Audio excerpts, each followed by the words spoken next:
Hello everyone, welcome back to IAS teacher zone. दोस्तों, आज हम लोग इरूटेरिया का 9वें टेस्ट को बनाएंगे। ठीक है, इससे पहले हम लोगों ने 8 टेस्ट को कंप्लीट कर लिया है। यदि आपने उसको नहीं बनाया तो आप उसे भी ज़रूर बना लीजिए, ठीक है, जिसका लिंक डिस्क्रिप्शन में दे दिया गया है। तो चलिए हम लोग बिना देरी के वीडियो शुरू करते हैं। वीडियो पसंद आएगा तो वीडियो को लाइक ज़रूर कर दीजिएगा। चैनल पर पहली बार आए हैं तो चैनल को सब्सक्राइब भी कर दीजिएगा और दोस्तों से भी इस वीडियो को शेयर कीजिएगा ताकि उनको भी इसका फ़ायदा हो सके। और अंत में आपका कितना प्रश्न सही हो रहा है कमेंट बॉक्स में आप ज़रूर बताइएगा। ठीक है, तो चलिए हम लोग वीडियो शुरू करते हैं। आज का पहला प्रश्न है, निम्नलिखित में से भारतीय संविधान का कौन सा अनुच्छेद आकस्मिकता निधि से संबंधित है?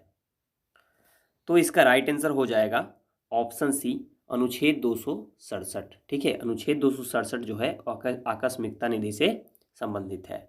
नेक्स्ट प्रश्न है, निम्न में से किस आयोग या समिति की सिफारिश पर भारत में अंतर्राज्यीय परिषद की स्थापना की गई?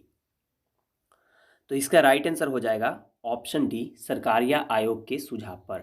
नेक्स्ट प्रश्न है, कौन से संविधान संशोधन अधिनियम द्वारा मतदान की आयु को 21 वर्ष से घटाकर 18 वर्ष किया गया है? दोस्तों, यह प्रश्न बहुत ही ज़्यादा इंपॉर्टेंट है और यह बहुत सारे एग्जाम में पूछा गया है। ठीक है, तो इसका राइट आंसर क्या हो जाएगा दोस्तों? इसका राइट आंसर हो जाएगा ऑप्शन सी, 61वें संविधान संशोधन विधेयक के द्वारा। ठीक है, आप इसे याद रख सकते हैं, 21 है ना, 21 यहाँ 61, ऐसे याद रख सकते हैं आप। चलिए नेक्स्ट प्रश्न की ओर बढ़ते हैं हम लोग। निम्नलिखित में से कौन सा शब्द भारतीय संविधान की प्रस्तावना में उल्लिखित नहीं है? ठीक है, तो देखिए, भारतीय संविधान की प्रस्तावना में उल्लिखित शब्द की यदि मैं बात करूं तो यहाँ पे जो है अखंडता शब्द है। ठीक है, फिर लोकतंत्रात्मक गणराज्य भी है उसमें और पंथ निरपेक्षता भी है। ठीक है, लेकिन इसमें जो है संघीय शब्द का प्रयोग कहीं भी नहीं किया गया है। यदि आप एक बार संविधान की प्रस्तावना जो है उसको आप एक बार यदि रट लेते हैं ना तो इससे बहुत सारा जो भी प्रश्न आएगा आपका नहीं उसमें छूटेगा। ठीक है, क्योंकि उससे यदि डेट पूछ लिया जाता है कब इसको अंगीकृत किया गया है, तो आज तारीख 26 नवंबर 1949 ईस्वी, तो इसमें सारे डेट भी है और प्लस जितना शब्द है। मैं देखता हूँ कि हमेशा कोई शब्द उठा करके दे दिया जाता है, चाहे डेट दे दिया जाता है, तो आप एक बार उससे देख लीजिए, चाहे याद कर लीजिए। ठीक है, चलिए बढ़ते हैं हम लोग अगले प्रश्न की ओर।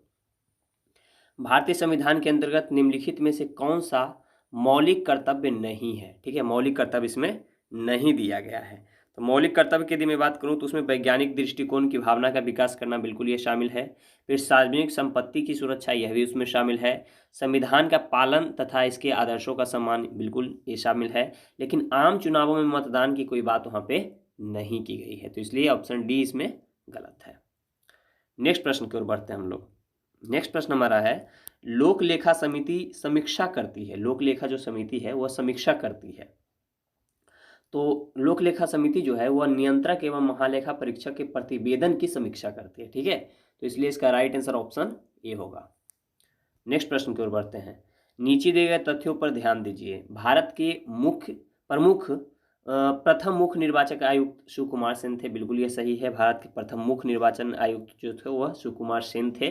और भारत की पहली महिला मुख्य निर्वाचन आयुक्त BS रमा देवी थी, यानी ये भी सही है। ठीक है, महिला में प्रथम रमा देवी और पुरुष में प्रथम सुकुमार सेन, या ऑल ओवर बोला जाए कि सबसे प्रथम कौन थे तो सुकुमार सेन। ठीक है, तो इसका राइट आंसर क्या हो जाएगा? दोनों कथन हमारा सही है, तो राइट आंसर ऑप्शन सी होगा। 1 और 2 दोनों सही है।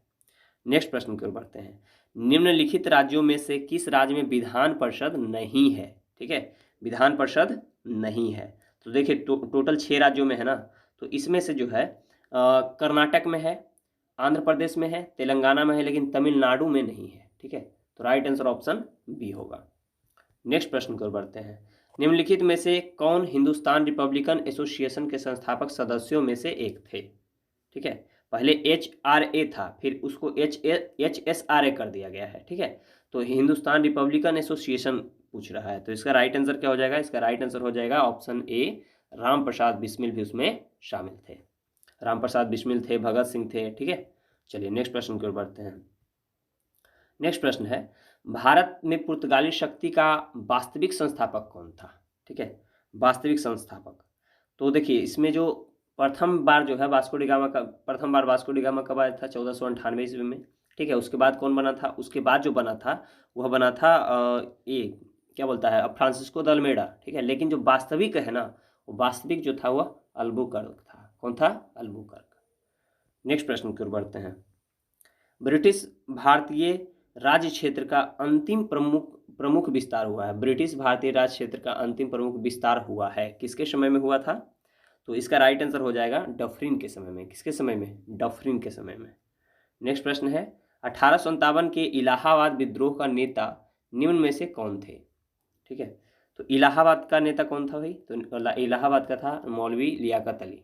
ठीक है, नाना साहब कहाँ के थे? नाना साहब जो थे कानपुर से थे। ठीक है, चलिए नेक्स्ट प्रश्न की ओर बढ़ते हैं। निम्नलिखित में से किस सत्याग्रह आंदोलन में गांधी जी ने प्रत्यक्ष रूप से भाग नहीं लिया था? प्रत्यक्ष रूप से भाग नहीं लिया था। तो देखिए, गांधी जी जो है खेड़ा में लिए थे, फिर खेड़ा में लिए थे, उसके बाद असहयोग में लिए थे, फिर राजकोट सत्याग्रह में भी लिए थे, लेकिन बाइकोम सत्याग्रह में नहीं लिए थे। नेक्स्ट प्रश्न है सर्वाधिक ऋग्वैदिक सूक्त किस देवता को समर्पित है? सर्वाधिक ऋग्वैदिक सूक्त जो है वह किस देवता को समर्पित है? तो वह है इंद्र को। किसको है? इंद्र को है। नेक्स्ट प्रश्न की ओर बढ़ते हैं। प्राचीन काल में तीर्थकर शब्द संबंधित है। प्राचीन काल में तीर्थकर शब्द जो है वो संबंधित है। तो आपको मालूम होगा कि जैन धर्म से संबंधित होगा, क्योंकि प्रथम तीर्थकर, द्वितीय तीर्थकर, 24वें तीर्थकर। ठीक है, तो तीर्थकर शब्द जो है वह जैन धर्म से संबंधित है। नेक्स्ट प्रश्न है निम्न में से कौन से विद्वान कनिष्क के दरबार से संबंधित नहीं थे? कनिष्क के दरबार से संबंधित नहीं थे। ठीक है, तो यहाँ पे देखेंगे तो अश्वघोष, चरक और नागार्जुन, ये तीनों के तीनों जो थे कनिष्क के दरबार से संबंधित थे, लेकिन पतंजलि नहीं थे वहाँ पे। नेक्स्ट प्रश्न है निम्नलिखित राजवंशों में किसका उल्लेख संगम साहित्य में नहीं हुआ है? ठीक है, संगम साहित्य में नहीं हुआ है।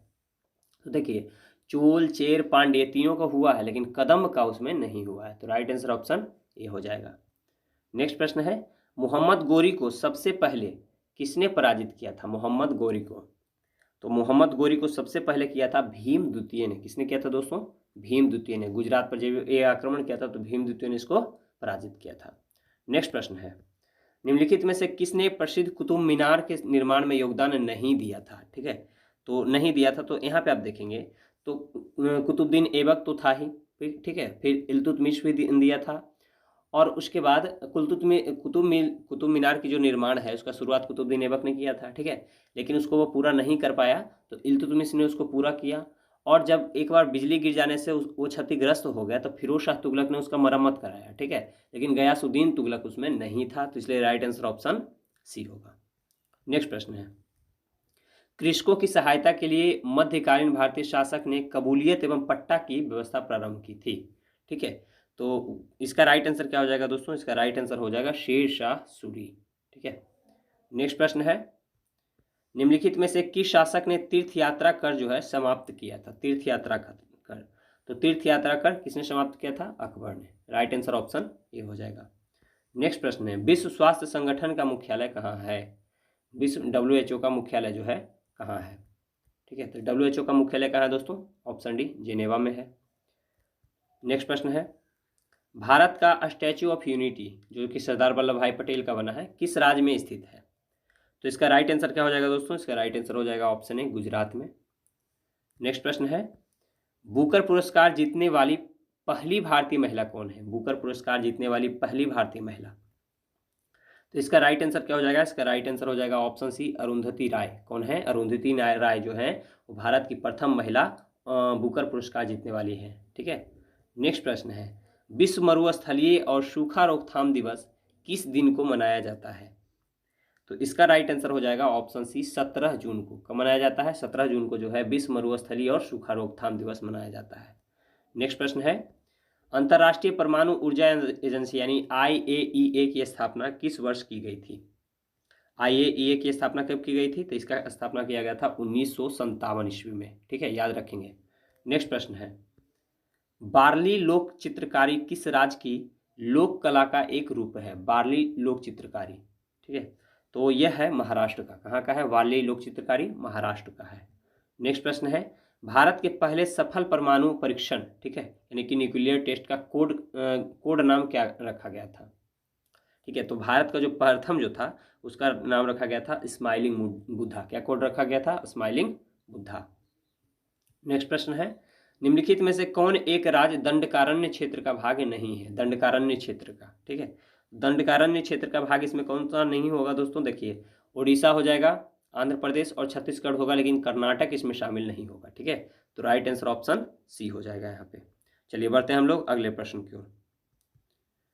भारत में पहली बार वन महोत्सव कब मनाया गया था? भारत में पहली बार, तो भारत में पहली बार वन महोत्सव जो है 1950 ईस्वी में मनाया गया था। नेक्स्ट प्रश्न है, निम्नलिखित में से कौन सी दूध देने वाली गाय की एक देशी नस्ल है? ठीक है, दूध देने वाली, तो इसका राइट आंसर हो जाएगा ऑप्शन बी, लाल सिंधी। कौन है? लाल सिंधी। नेक्स्ट प्रश्न है, भारत का प्रथम राष्ट्रीय समुद्रिक पार्क कहाँ स्थित है? भारत का प्रथम राष्ट्रीय समुद्रिक पार्क, तो इसका राइट आंसर हो जाएगा ऑप्शन ए, कच्छ की खाड़ी में। भारत का प्रथम राष्ट्रीय समुद्रिक पार्क कहाँ है? कच्छ की खाड़ी में। नेक्स्ट प्रश्न है, राष्ट्रमंडल खेल 2022 में स्वर्ण पदक जीतने वाले जेरेमी लाल रिन नुंगा का संबंध किस खेल से है? ठीक है, जेरेमी लाल रिन नुंगा का संबंध जो है किस खेल से है? तो इसका राइट आंसर क्या हो जाएगा? इसका राइट आंसर हो जाएगा ऑप्शन सी, भारोत्तोलन। किससे संबंधित है? भारोत्तोलन से। नेक्स्ट प्रश्न है, यूएसए ओपन 2022 पुरुष एकल का खिताब किस खिलाड़ी ने जीता है? तो इसका राइट आंसर हो जाएगा ऑप्शन डी, कार्लोस अल्काराज ने। किसने जीता है? कार्लोस अल्काराज ने। ठीक है, नेक्स्ट प्रश्न है, स्वच्छ सर्वेक्षण रिपोर्ट 2022 के अनुसार इंदौर को लगातार छठे वर्ष सबसे स्वच्छ घोषित किया गया है। दूसरे तथा तीसरे स्थान पर किस शहर को स्वच्छ घोषित किया गया है? देखिए, दूसरे स्थान पर नवी मुंबई है। ठीक है, याद रखेंगे। पहले स्थान पे तो ये इंदौर है। दूसरे स्थान पे जो है वह कौन है? दूसरे स्थान पे सूरत होगा। ठीक है, और तीसरे स्थान पे नवी मुंबई होगा, यानी राइट आंसर ऑप्शन ए इसमें होगा। ठीक है, चलिए बढ़ते हैं हम लोग नेक्स्ट प्रश्न की ओर। इंटरपोल महासभा की बैठक 2022 में कहाँ आयोजित की गई? ठीक है, तो इसका राइट आंसर हो जाएगा ऑप्शन बी, नई दिल्ली में। इंटरपोल महासभा की बैठक 2022 में नई दिल्ली में आयोजित की गई थी। ठीक है, नेक्स्ट प्रश्न है, राष्ट्रीय जल पुरस्कार 2022 से पूर्वी जोन के किस जिले को सम्मानित किया गया है? तो यह है पूर्वी चंपारण, जो कि बिहार का है। ठीक है, बिहार में पूर्वी चंपारण को जो है राष्ट्रीय जल पुरस्कार 2022 से सम्मानित किया गया है। नेक्स्ट प्रश्न है, चिकित्सा के क्षेत्र में नोबेल पुरस्कार 2022 से सम्मानित स्वांतो पावो का संबंध किस देश से है? तो इसका राइट आंसर हो जाएगा ऑप्शन ए, स्वीडन से है। ठीक है, स्वांतो पावो का संबंध कहाँ से है? स्वीडन से है। नेक्स्ट प्रश्न है, उदार शक्ति सैन्य अभ्यास का आयोजन भारत तथा किन देश के मध्य आयोजित किया गया? तो इसका राइट आंसर हो जाएगा ऑप्शन सी, मलेशिया में। कहाँ किया गया? मलेशिया के द्वारा। नेक्स्ट प्रश्न है, अंतर्राष्ट्रीय बौद्धिक संपदा सूचकांक 2022 में भारत का स्थान कौन सा है? अंतर्राष्ट्रीय बौद्धिक संपदा सूचकांक में। ठीक है, तो इसमें भारत का स्थान है 43। ठीक है, राइट आंसर ऑप्शन डी होगा। नेक्स्ट प्रश्न है, लीव नो वन बिहाइंड विषय के साथ 2022 में निम्नलिखित में से कौन सा दिवस मनाया गया? तो इसका राइट आंसर क्या हो जाएगा दोस्तों? इसका राइट आंसर हो जाएगा ऑप्शन डी, विश्व खाद्य दिवस। नेक्स्ट प्रश्न है, सालबू वेटलैंड रिजर्व किस राज्य या केंद्र शासित प्रदेश में स्थित है? सालबू वेटलैंड रिजर्व, तो इसका राइट आंसर हो जाएगा ऑप्शन सी, जम्मू और कश्मीर में। नेक्स्ट प्रश्न है, भारत सरकार ने 200 करोड़ वैक्सीन डोज का लक्ष्य कब प्राप्त किया? तो इसका राइट आंसर हो जाएगा ऑप्शन बी, 17 जुलाई 2022 को। नेक्स्ट प्रश्न है, वित्तीय वर्ष 2022-23 में कितने रोपवे परियोजनाओं की शुरुआत करने की घोषणा की गई है? तो इसका राइट आंसर हो जाएगा ऑप्शन बी, 8 रोपवे का। कितना का है? 8 रोपवे का। नेक्स्ट प्रश्न है, तमिलनाडु सरकार ने किसके जन्मदिन को समानता दिवस के रूप में मनाने की घोषणा की है? तो इसका राइट आंसर हो जाएगा option B, doctor BR Ambedkar के जन्म दिवस को। कब है वो? 14 अप्रैल है। ठीक है, 14 अप्रैल।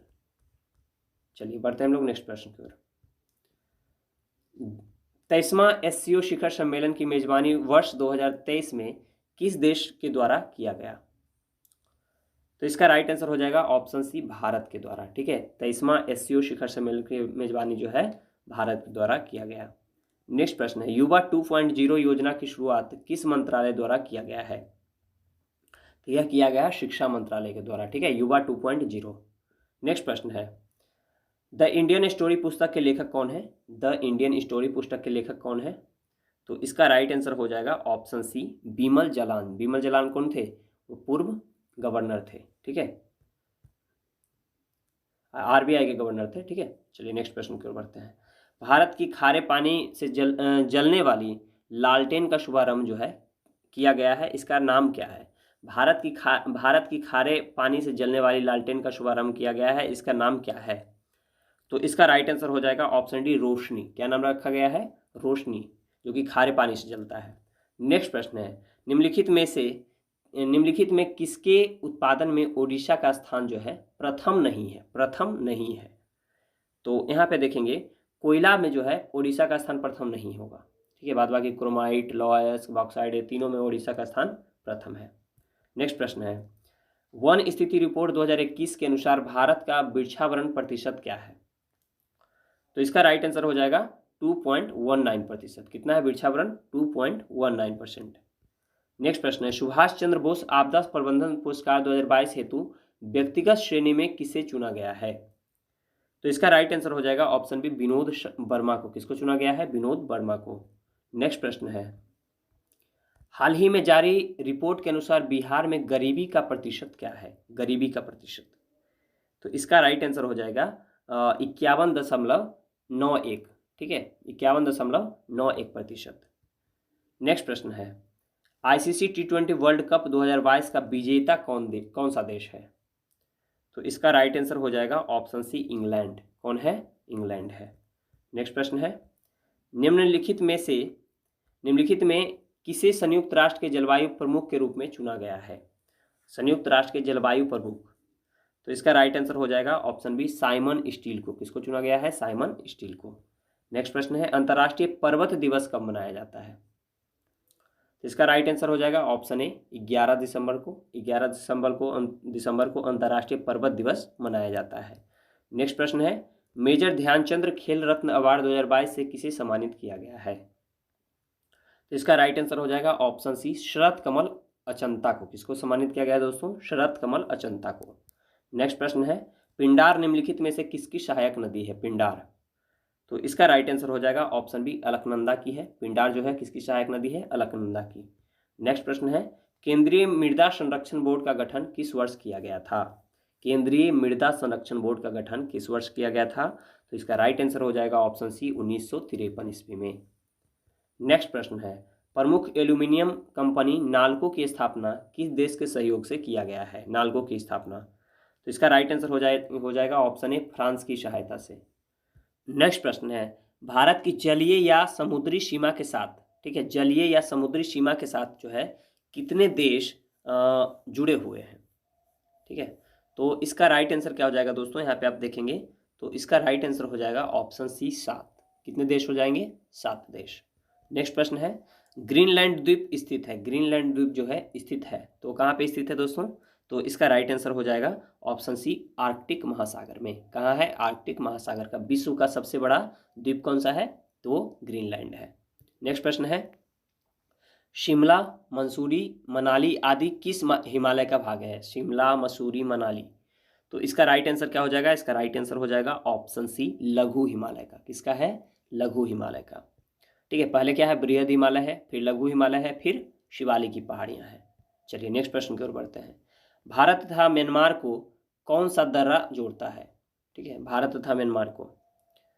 तो इसका राइट आंसर क्या हो जाएगा दोस्तों? इसका राइट आंसर हो जाएगा ऑप्शन ए, तुजू दर्रा। नेक्स्ट प्रश्न है, राकापोशी पर्वत कहाँ स्थित है? राकापोशी पर्वत। तो इसका राइट आंसर हो जाएगा ऑप्शन बी, पाकिस्तान में। राकापोशी पर्वत कहाँ है? पाकिस्तान में। नेक्स्ट प्रश्न है, निम्नलिखित में से कौन सा अपवर्तनांक का मात्रक है? अपवर्तनांक का पूछा जा रहा है। ठीक है, तो अपवर्तनांक का मात्रक क्या होता है दोस्तों? तो यहाँ पे देखिए, अपवर्तनांक का इसमें जो दिया गया है वह कोई मात्रक नहीं होगा, तो राइट आंसर इसमें क्या हो जाएगा? ऑप्शन डी हो जाएगा। ठीक है, किसी माध्यम का अपवर्तनांक वह संख्या है जो बताती है कि उसे माध्यम में विद्युत चुंबकीय तरंग की चाल किस अन्य माध्यम की अपेक्षा कितने गुना कम या अधिक है, इसलिए इसका कोई भी अपवर्तनांक मात्रक नहीं होता है। नेक्स्ट प्रश्न है, वोल्ट मीटर का उपयोग किसके मापन में किया जाता है? वोल्ट मीटर का उपयोग। ठीक है, तो इसका राइट आंसर हो जाएगा ऑप्शन सी, विभवांतर। ठीक है, वोल्ट मीटर का उपयोग किसके मापन में किया जाता है? तो विभवांतर के मापन में।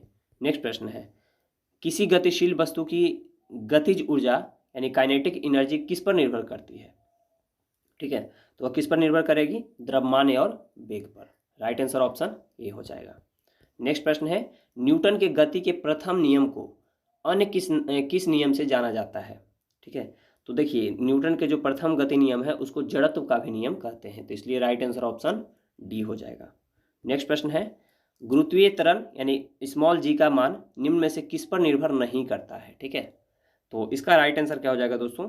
तो इसका राइट आंसर हो जाएगा ऑप्शन डी, वस्तु के द्रव्यमान पे। ठीक है, यानी गुरुत्वीय त्वरण का मान जो है वस्तु के द्रव्यमान पर निर्भर नहीं करता है। नेक्स्ट प्रश्न है, यदि एक तरंग यानी वेव की आवृत्ति यानी फ्रीक्वेंसी बढ़ती है तो इसकी तरंग दैर्घ्य यानी वेवलेंथ पर क्या प्रभाव पड़ता है? ठीक है, तो इसका राइट आंसर क्या हो जाएगा? इसका राइट आंसर हो जाएगा वह घटेगा। क्या हो जाएगा? घटेगा। नेक्स्ट प्रश्न है, किसी दर्पण की वक्रता की फोकस दूरी तथा त्रिज्या के बीच का संबंध होता है? तो इसका राइट आंसर हो जाएगा दोस्तों यहाँ पे हो जाएगा r बराबर 2f। क्या हो जाएगा? r बराबर 2f। नेक्स्ट प्रश्न है, किसी माध्यम में प्रकाश किरणों के झुकाव को क्या कहते हैं? किसी भी माध्यम में प्रकाश किरणों के झुकाव को क्या कहा जाता है? तो इसका राइट आंसर हो जाएगा ऑप्शन सी, अपवर्तन कहा जाता है। क्या कहा जाता है? अपवर्तन कहा जाता है। नेक्स्ट प्रश्न है, प्रतिरोधक के व्युत्क्रम को क्या कहा जाता है? प्रतिरोधकता के व्युत्क्रम को क्या कहा जाता है? तो इसका राइट आंसर हो जाएगा ऑप्शन ए, चालकता। ठीक है, प्रतिरोधकता के व्युत्क्रम को क्या कहा जाता है? चालकता। नेक्स्ट प्रश्न है, किस वैज्ञानिक ने यह सुझाव दिया था कि तत्वों के प्रतीक को तत्व के नाम के एक या दो अक्षरों से बनाया जा सकता है? तो यह दिया था किसने दोस्तों? यह दिया था वर्जिलियस ने। किसने दिया था? वर्जिलियस ने। नेक्स्ट प्रश्न है, किसी परमाणु के नाभिक में मौजूद प्रोटॉन और न्यूट्रॉन की कुल संख्या को किस रूप में जाना जाता है?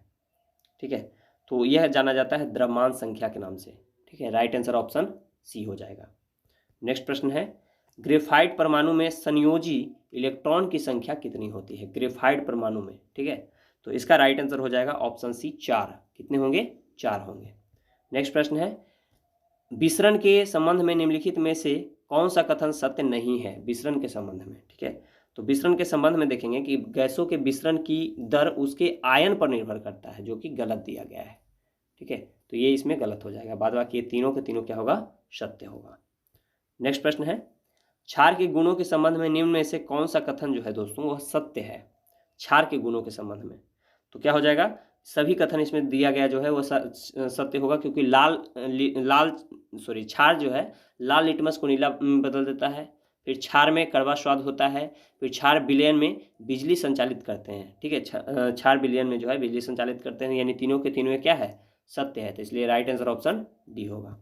नेक्स्ट प्रश्न है, आधुनिक आवर्त सारणी के बाईं ओर स्थित एकमात्र गैस धातु अधातु जो है कौन सी है? आधुनिक आवर्त सारणी के बाईं ओर स्थित एकमात्र गैस अधातु कौन सी है?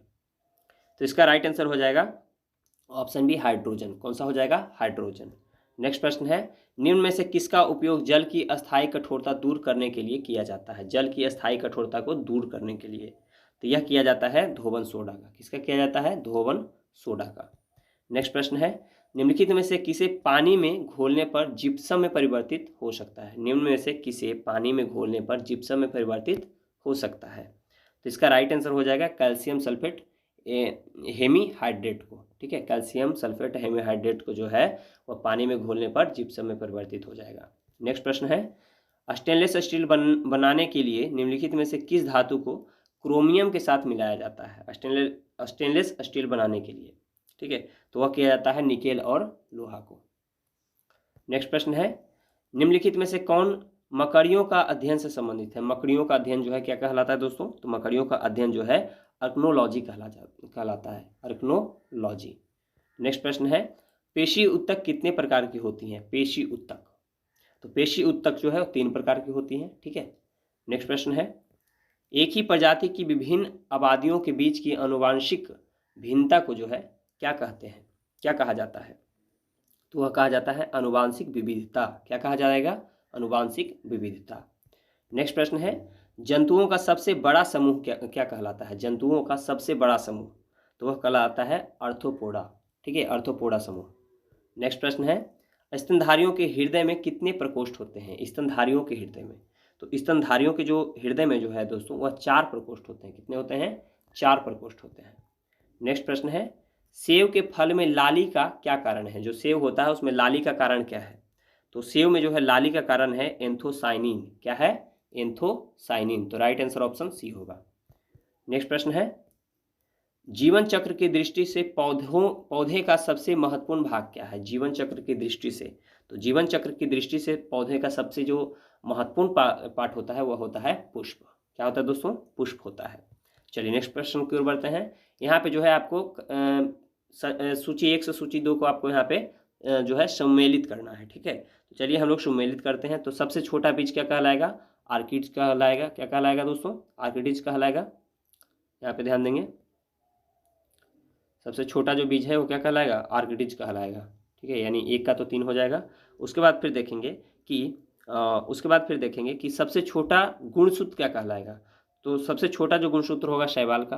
ठीक है, यानी 2 का तो 1 हो जाएगा। फिर देखेंगे कि सबसे छोटा पुष्प क्या कहलाएगा। तो सबसे छोटा जो पुष्प है दोस्तों वह कहलाएगा बुल्फिया। क्या कहलाएगा? बुल्फिया। और सबसे छोटी कोशिका क्या कहलाएगा? तो सबसे छोटी जो कोशिका है वह क्या कहलाएगा? माइकोप्लाज्मा गेलसेप्टिकम। ठीक है, गेलिसेप्टिकम, यानी इसका ये सही मिलान है।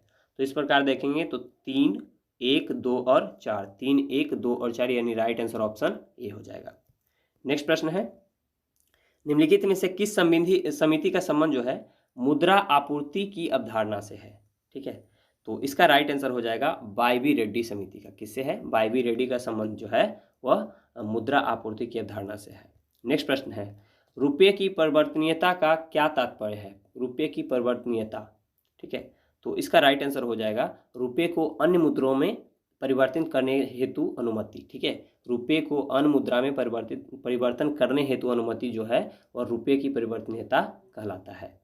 नेक्स्ट प्रश्न है, किस वर्ष भारतीय रिजर्व बैंक का राष्ट्रीयकरण किया गया था? बहुत ही इंपॉर्टेंट प्रश्न है। इसका राइट आंसर क्या हो जाएगा? इसका राइट आंसर हो जाएगा ऑप्शन सी, 1949 में। नेक्स्ट प्रश्न है, 8 मूल उद्योगों के सूचकांक में निम्न में से किसको सर्वाधिक महत्व दिया गया है?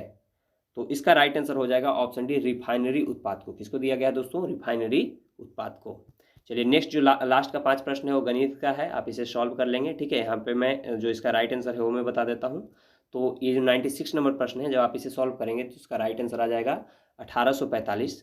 फिर 97 नंबर प्रश्न को जब आप सॉल्व करेंगे दोस्तों तो इसका आएगा 843। कितना आएगा? 843। फिर जब आप 98 नंबर प्रश्न को सॉल्व करेंगे दोस्तों तो इसका राइट आंसर जो आएगा वह आएगा 12 दिन। ओके, फिर 99 नंबर प्रश्न को आप सॉल्व करेंगे तो इसका जो सही उत्तर आएगा वह आएगा 150। ठीक है, और जो 100 नंबर प्रश्न है आप इसे जब सॉल्व करेंगे तो इसका राइट आंसर आ जाएगा आपको 10,500 रुपये। कितना आएगा? 10,500 रुपया। तो इस प्रकार दोस्तों हम लोगों ने 100 प्रश्न को बनाया है और आपका इसमें कितने प्रश्न सही हुआ है कमेंट बॉक्स में ज़रूर बताएंगे। ठीक है, चलिए मिलते हैं हम लोग अगले वीडियो में। अपना ख्याल रखें, पढ़ाई करते रहें। जय हिंद।